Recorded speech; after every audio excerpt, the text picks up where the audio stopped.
Hello, listeners. This is Tosca at NGO Soul and Strategy. Today, we're doing something different. We're having a little bit of an unusual episode since we, and I'll tell you in a moment who we is, we are discussing a report that came out recently and which I'm one of the co-authors of. The report is titled The Future of Conservation NGOs. And we're going to talk with the person who commissioned this work, Anca Damerell, the head of programs at the Luc Hoffman Institute, a think tank that has a relationship to the World Wildlife Fund, WWF. And Anca and I will be in discussion with each other rather than me solely interviewing Anca. So again, the report name is, I'm mentioning the more formal title, Thinking Together, Exploring Possible Futures for Conservation NGOs. I want to say upfront, I am actually not at all a conservation sector specialist. I have worked for about 30 years across sectors, and I have worked in the environmental sector with NGOs to support NGOs before, but I'm not a conservation sector specialist. Anca is, and I'll tell you in a moment how and why.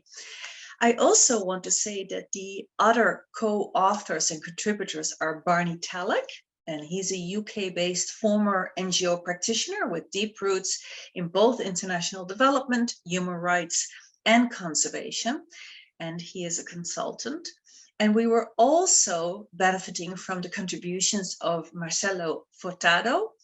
He's a Brazilian Impact Fund advisor and former Greenpeace leader, and contributions by Martin Kalungu Banda, an African consultant based in the UK, visiting fellow at the Said Business School at Oxford University, who also is connected to the Presencing Institute. So Marcello and Martin were contributors, while Barney and I were co-authors, and Barney was the lead author. I should also say up front that if you end up enjoying reading the report, that is actually particularly because the Luc Hoffman Institute team and the editorial team that supported this work did significant work to wrestle our content into a more accessible and more clearly phrased report. So with that long introduction, I am saying welcome to Anca. Hello. Thank you, Tosca. Nice to be here with you, and hello to all the listeners that are present with us. Yes, yes. And so let me tell you a little bit more about Anca. Anca is the head of program, as I said, at the Luc Hoffman Institute. Anca's role at the Institute involves contributing to the development of projects and partnerships that address complex conservation problems using systems thinking approaches with an aim to deliver significant gains for biodiversity. And she is currently spearheading an initiative that we are discussing today called The Future of Conservation NGOs. So let's talk first a little bit about the Institute so that we know how the initiative that you had is embedded. Tell us a little bit more about the Luc Hoffman Institute. Why does it exist, and what is its particular methodology? Because I think your methodology is very interesting. Thank you for that, Tosca. Maybe let's start a bit with the genesis of the Institute. So to me, the Institute has a really fascinating history. First of all, it carries the name of Dr. Luc Hoffman, who was a passionate ornithologist and philanthropist. So he took great pleasure in conserving the environments of birds and the birds themselves. And for over 60 years, Dr. Luc Hoffman helped pioneer the modern conservation movement. He helped really catalyze new ideas to nature conservation and bestowed the Institute with a strong lineage based on partnership and the arts of convening, connecting, and incubating innovative ideas. So the Institute carries this DNA. But it's actually relatively young. It was formed 10 years ago, more as a science institute, with the idea in mind to bring cutting-edge research to conservation. But over this decade, it morphed quite a lot. And this is a tribute to the agility of the team and the vision of its leaders to really try to find what is the niche that we need to fulfill to support better conservation outcomes. So what we landed on is that we harvest, but we also plant innovative ideas for conservation. Systems thinking, we use principles of futures thinking that can lead to societal transformative change. In a nutshell, and in more practical words, we rely on passionate individuals that have brilliant ideas from around the world and that have the capacity to be visionary. So they have the capacity to craft a path to a better future by working with the innovation that they see around them today. So us as the Institute, we are basically a vessel. And sometimes this idea arrived to us by being contacted directly by individuals, organizations, and sometimes we surface and try to find innovators that can champion and take some of our thought leadership. Got it. Yeah, I really, when I first learned about the Institute, I zeroed in on that incubation, on that innovation, and on growing from a seed perspective, new ideas, and really trying to empower people with more innovation capability. So this initiative, Anca, on the future of conservation NGOs, why this focus? And why now? I think this is probably a story that many people like me, inspired to work for a better life on the planet, can.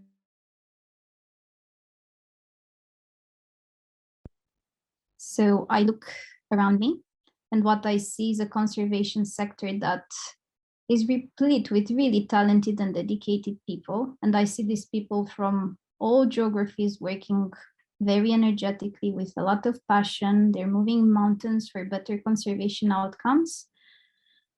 And really inspiring others to follow similar career paths. But despite that, and all these well-intentioned efforts, we are facing an increasingly complex and demanding decade. Yeah, we see that the climate crisis intensifies everywhere around the world. We see that biodiversity loss accelerates. So the work of conservation NGOs is really called for and is increasingly called for. The scope is also something to consider because the scope is widening. There is a growing recognition that things are interconnected. So we are dealing with an ecological crisis that intersects with a social crisis, a humanitarian crisis, and it can be even economic, political, a peace crisis, and so on.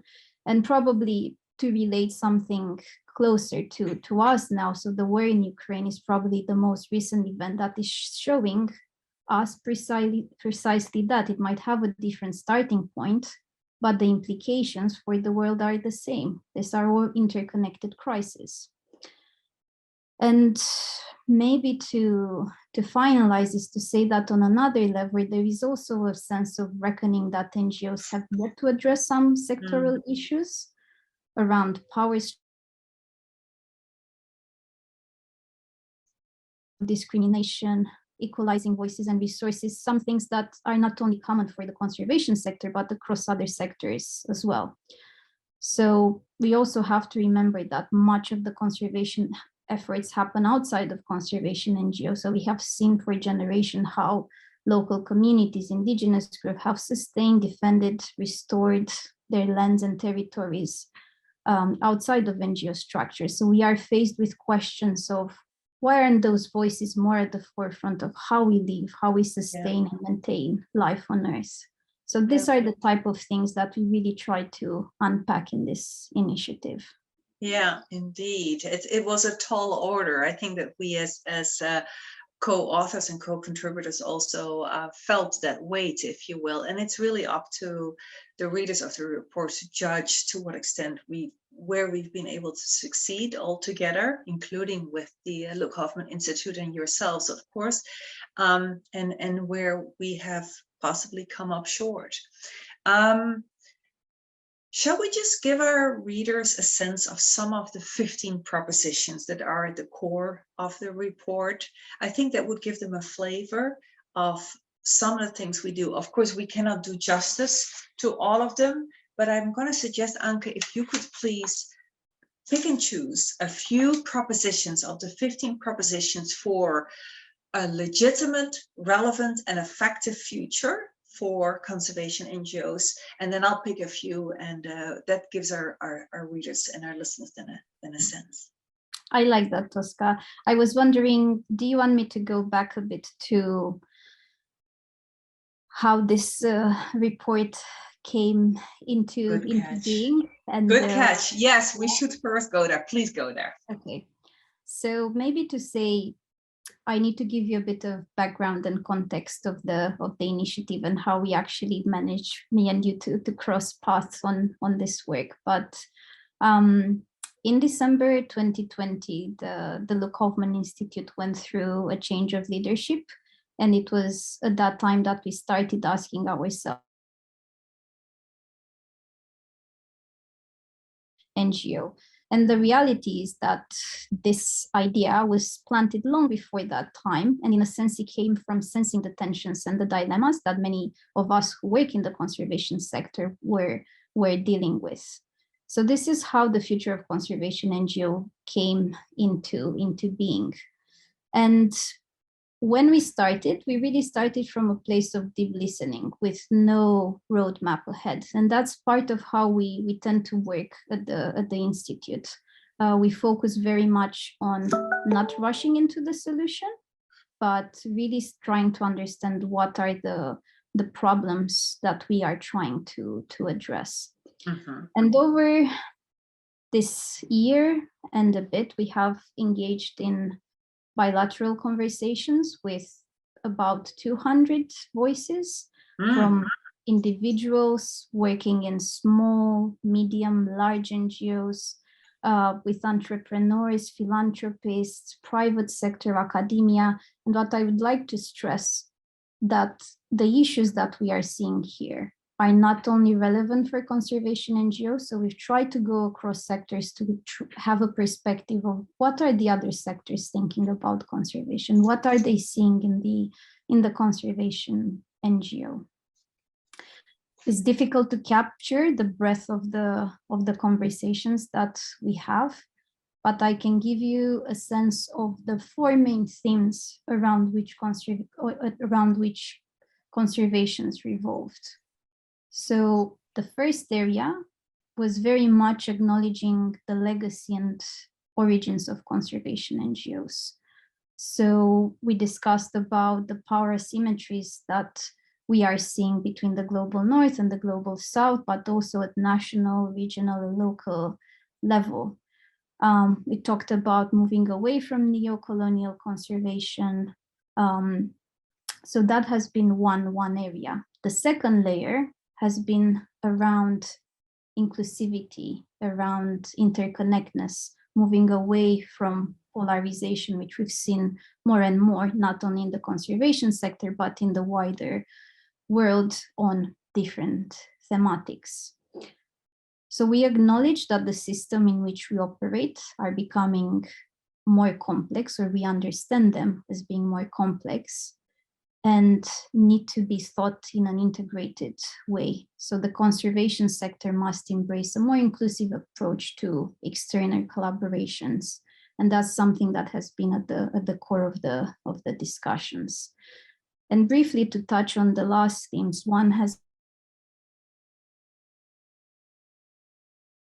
around how we communicate and the narratives that have shaped how we do conservation today. What are the marginalized narratives that haven't shaped conservation, and how can we bring those narratives into discussion? So what are the different and plural voices that we need to embed in the shared knowledge, in the values, in the vision moving forward.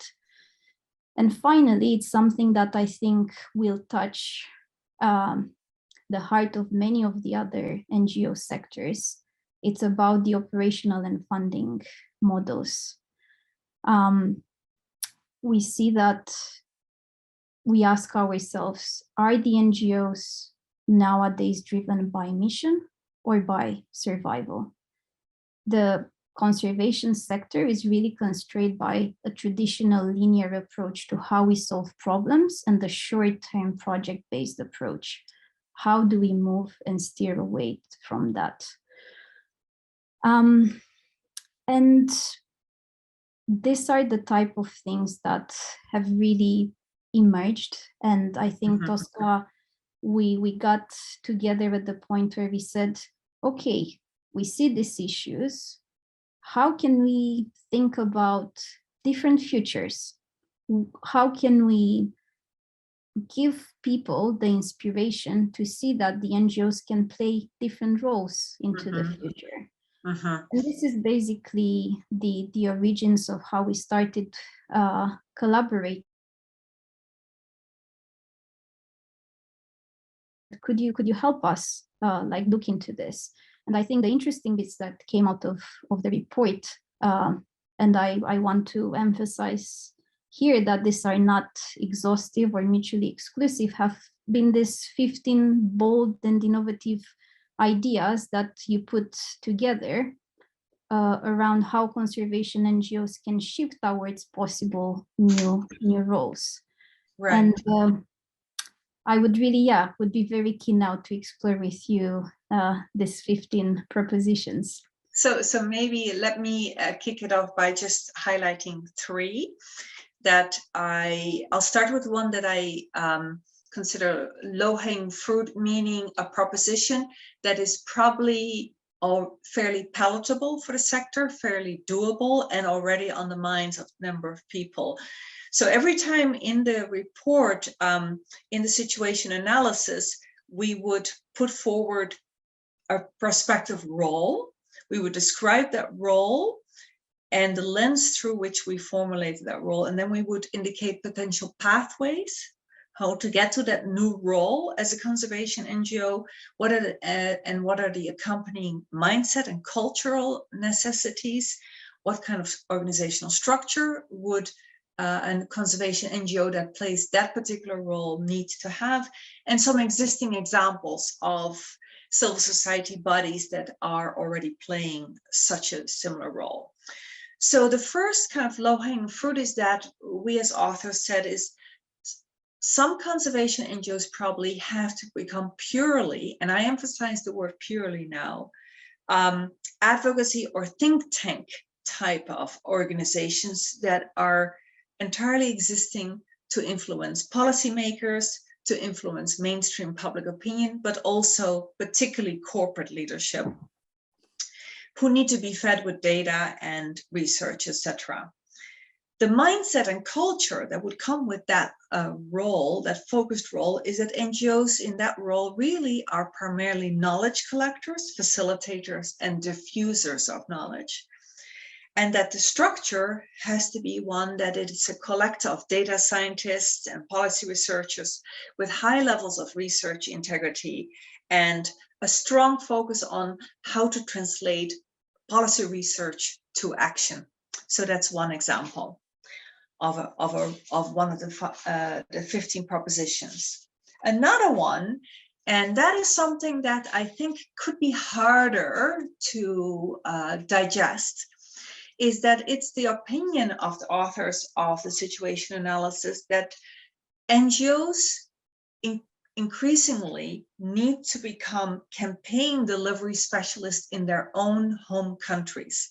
Mm-hmm. So rather than the idea that we do conservation elsewhere, really that we say we need to focus solely on changing policy, practice, ideas and beliefs and assumptions in the countries where we were founded and where we ourselves are based.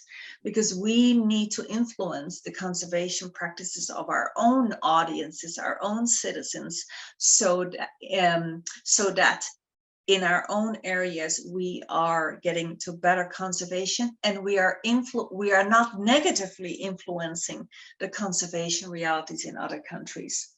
So with that comes a mindset and a culture where really the assets that you offer as an NGO are primarily focused on knowledge of your own markets, your own country context, and that you discourage the idea that you would be implementing program in somebody else's backyard. Mm-hmm. And the structure that would come with that is obviously, and this is a harsh reality, is that probably the size of many conservation NGOs would diminish, would reduce quite a bit, and therefore the number of jobs and opportunities to fulfill one's passions in that sense would become more limited. For NGOs, perhaps you can actually practice them with more impact in other sectors. So really becoming specialized in your own campaigning, in your own country in terms of campaigning. And then the last one I'll just briefly touch upon is a proposition in which NGOs become better, more skilled in putting environmental crimes that have strong conservation impact on security agendas. So what we observed is through our interviews is that there are a number of places in the world where governance is what academics would call low governance regions, where non-state transnational crime groups are engaging in environmental crimes that have deep influences on biodiversity. And that NGOs have to become much better and more willing also to engage collaboratively, though with an intent to also influence the behavior of security apparatus, the military, the police, etc. So what that, for instance, would mean for our structures, that we would need to be open to on our boards to have people that have a background in defense and crime and justice areas and law enforcement, and that we have teams that have a capability and at least understand the mindset and what are the incentive systems for people in a security apparatus in a country. So these are just some examples. Over to you, Anca. Which propositions would you highlight? Thank you, Tosca. I think all of them are very, very interesting and diverse. Two of them really struck me. So one of the lenses, you said that in a world where radically new decision-making structures and business models emerged based on new technologies such as blockchain and cryptocurrencies, the role of NGOs is to verify information regularly between the communities and sources of funding. I find this space fascinating. It is a topic that we are currently looking into at the Institute as well. I find the conversations to be really heated in this space and filled with a lot of controversy, but at the same time, potential. And to me, the interesting aspects to follow in this space is the potential of blockchain technology to devolve power, to give more agency to individuals, to create more decentralized forms of organization, and what that specifically means for the environmental movement is really yet to be explored. But I think there is a lot of potential to move power more locally in the hands of those that sustain, of those that maintain and protect the territories they live in. It means new opportunities for disintermediation of funding as well, with the risks and the advantages, of course. So I think hence here the NGOs can really play an important role in that regard, just as you say, to be that verifier, to be that regulator. Right. So that's one of the lenses. And I think another interesting proposition that the report contains is one that states, in a world where NGOs must urgently decolonize to accelerate and scale up effective conservation actions, the role of NGO is to be provider of support upon request to networks of global South actors. Yeah. And to me, that really goes to the core now, where the power lies is not where accountability lies, is not where implementation lies. And we know this for a long time, yet we are really slow to address this issue. Yeah. And I feel that the global South is already starting a revolution of its own in this regard. But a very wise woman told me several weeks ago that there are risks of indigenous colonialism as well. So when one old system is being replaced with a new localized form, but it still maintains, the structures of the previous system. And that is something that shouldn't be trivialized, I think. Yes, we decolonize, but how do we recolonize? So these are, I think, the two lenses that I wanted to bring into discussion. Fascinating, fascinating. I believe that you wanted to ask me a question, so over to you. Yes, yeah, absolutely. So one of the main findings of the report, Tosca, is the need to work with non-traditional actors. And you've mentioned already, like the military, the faith-based groups, extractive industries, and so on. And a question that I was recently asked and I would like to discuss is, how can the conservation community better work with non-traditional allies while also tackling some of the negative aspects of conservatism, like discrimination, greenwashing? How can we ensure that the solutions are pursued responsibly? How do we create a balance between engaging with non-like-minded power structures, but not alienating existing supporters and funding streams? Yeah, I thought that second part of that question that you just reminded me of, the question that was posed in our webinar, right, when we presented the situation analysis, was a particularly good one. Let me try to answer as best as I can both. So first of all, of course, there is a significant risk of, when you work with actors who are not like yourself, non-traditional actors, right? What I call kindred spirits, right? There is a risk that their motivations, for instance, are more focused on greenwashing than on true change. Having said that, I will say first of all, there will always be a need for outsider-based advocacy, where some NGOs of the more campaigning, pure campaigning side will have to keep highlighting, putting spotlight, accountability for, etc., for ingenuine, if that was the right English,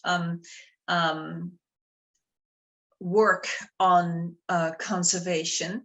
That need will still stay in place. But what we're arguing in the situation analysis, that there is also need for a greater contingent of conservation NGO type of actors that are really working from the inside out.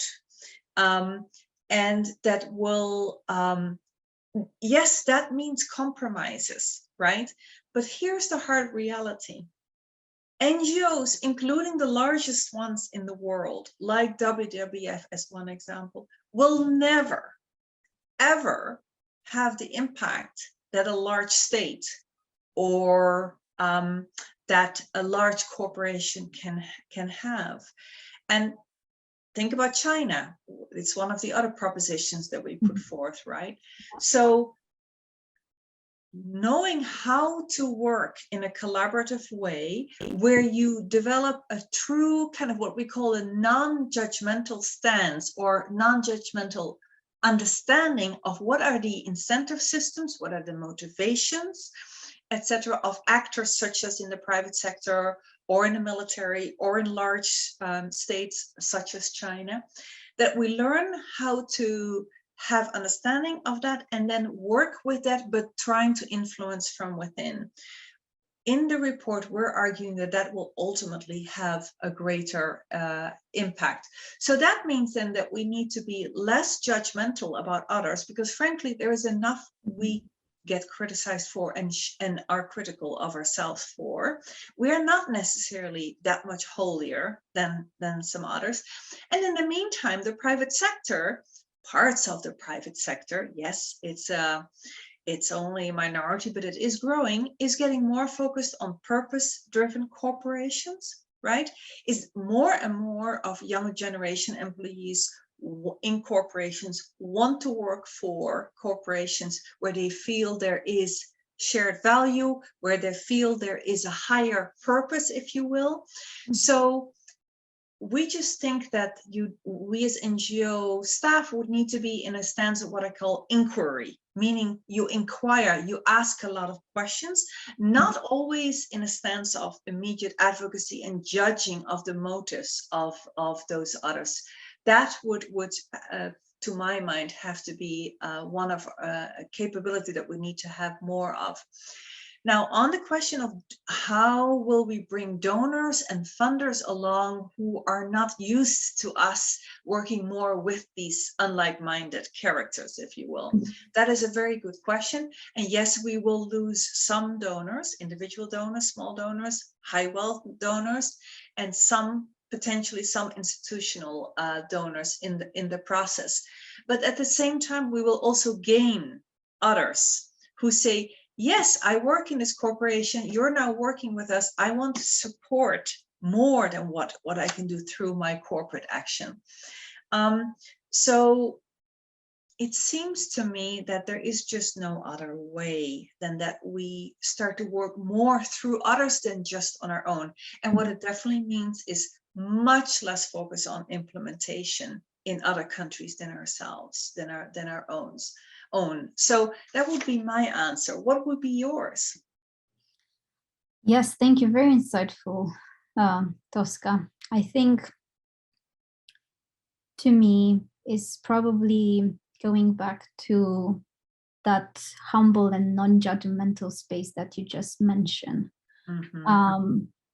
For me, it has been a journey of discovery and self-reflection, of a journey of understanding, humanity, the luggage that us as individuals bring into the room, and our capacity to unify and not polarize across this different perspective, across these different sectors, across these different values. And my honest answer is that I don't know how we can best navigate this space, but I know that we have to keep on trying to do our best to build these bridges and consider those elements that you so nicely highlighted. Yeah, the challenges that we are facing versus the aspirations and where do we want to be. Yeah.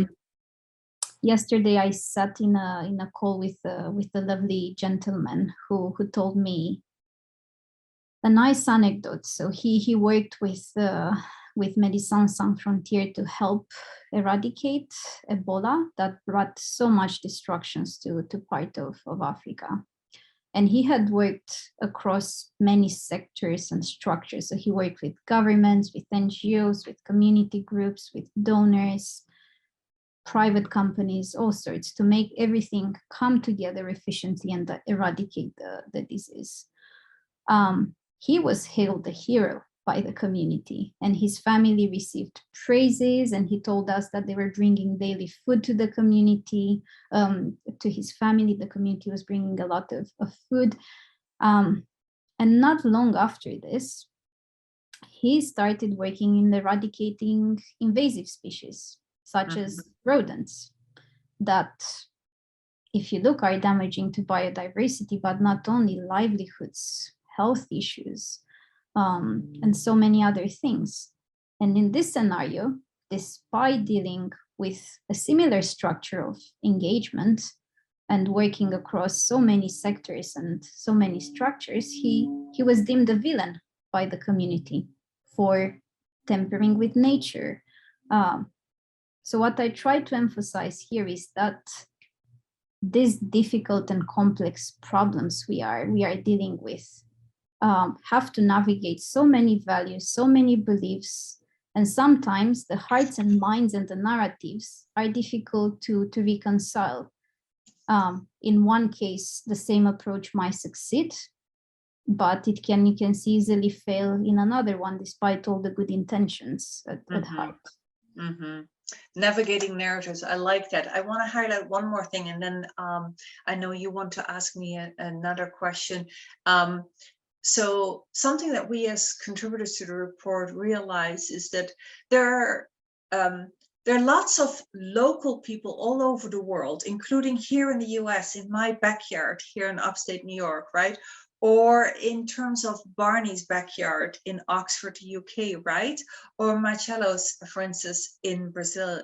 There are lots of local people who care about conservation in their own very backyard, but who would never identify themselves as supporters of large conservation NGOs. Many of them have a strong pride of place. Sometimes that comes out of conservative, politically and socially conservative values. But we share the same thing, namely that we focus on conservation. So I think it's time for NGOs to get out of this bubble of the primarily white and primarily politically and socially liberal kind of corners, and say there is no need for us to judge why somebody cares about conservation in their own backyard, as long as we agree that is what we have in common.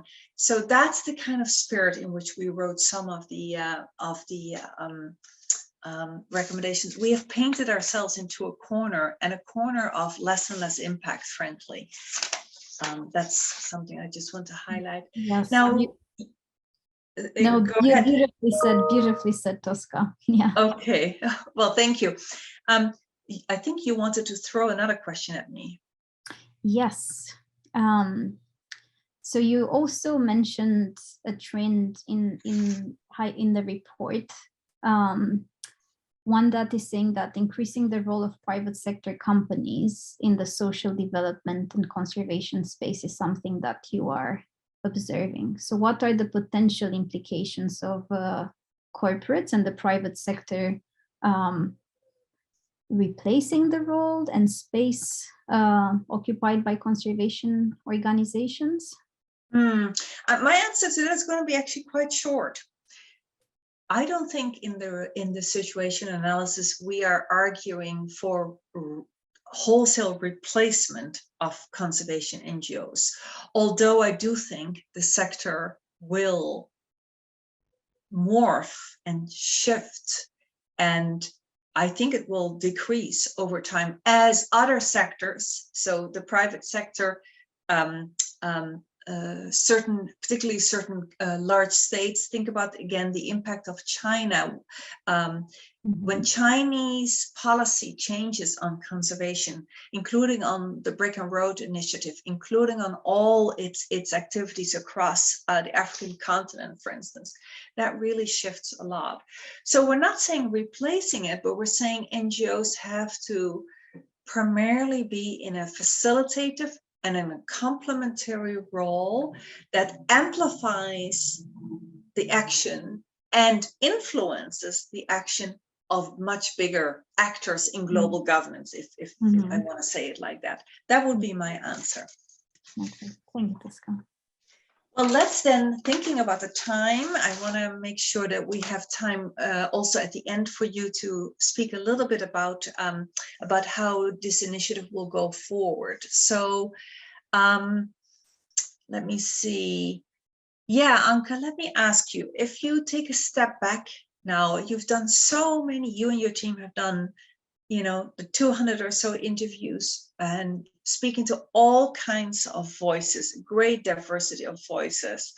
And then having seen the situation analysis, the final product on that front, where are your biggest worries in terms of willingness in terms of whether the incentive systems of conservation NGOs can be realigned, as well as self-understandings about identity and their capabilities. Where are your biggest worries in terms of positioning those to move towards some of these futures that are outlined in the situation analysis? It's a very good question, Tosca, and probably my answer would be very short and would be a more personal one. I would say is seeing individuals maybe doing too little and too late and being complacent about the actions that they are taking. But at the same time, I really want to acknowledge that this initiative has brought people together from across the world that are embedded in organizations of all sizes. They are individuals of all ages, of different experiences, that really see the need of change. And they feel very uncomfortable in the places and positions they occupy. And they say, I see that, I understand that, I want to do something about that. And oftentimes people come to us and it's like, what should we do next? And I'm here to say, I don't know, but we have to come together. We have to coagitate the space and we have to push the needle.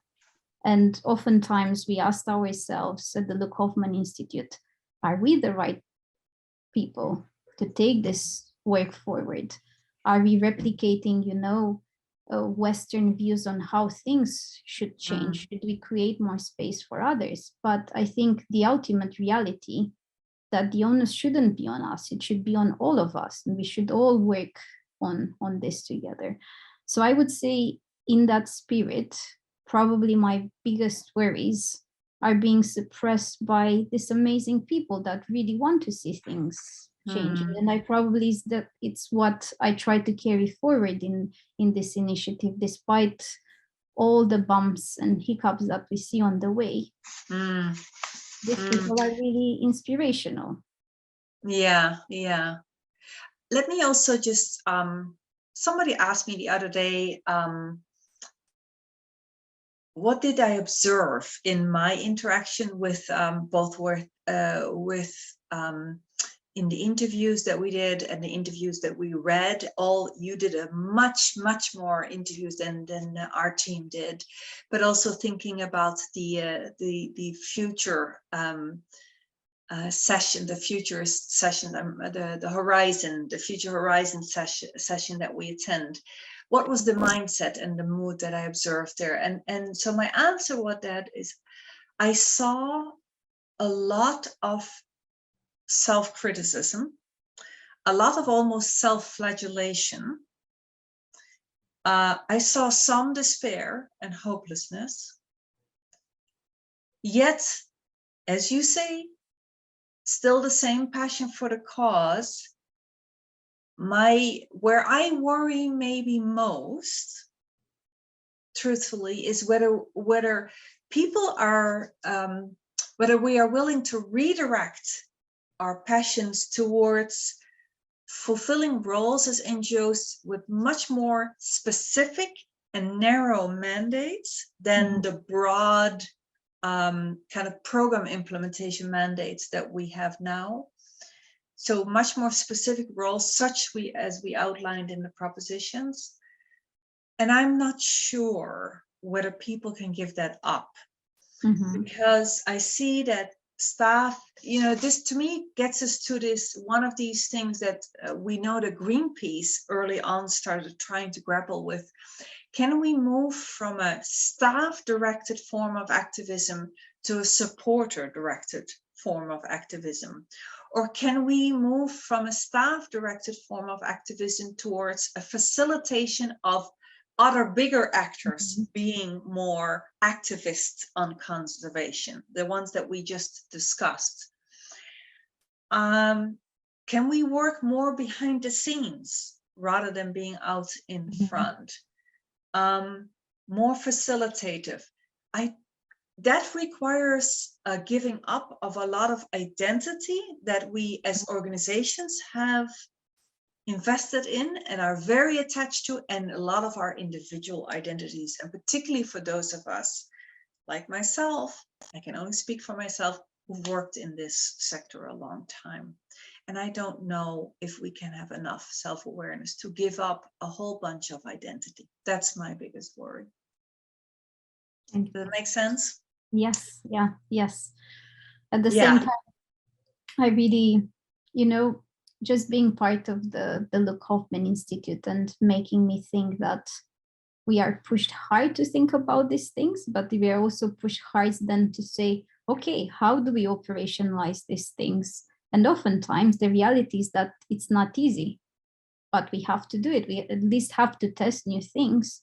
And ultimately, yes, you do the hard work, but you also see the rewards at the end of the day. And I'm hoping, you know, having that small mass of people who are bold to try these things is what, you know, will at least create more opportunities for others to step into those shoes as well. And that is what very important, Anca, what you just said, that we creating space for others than ourselves, right?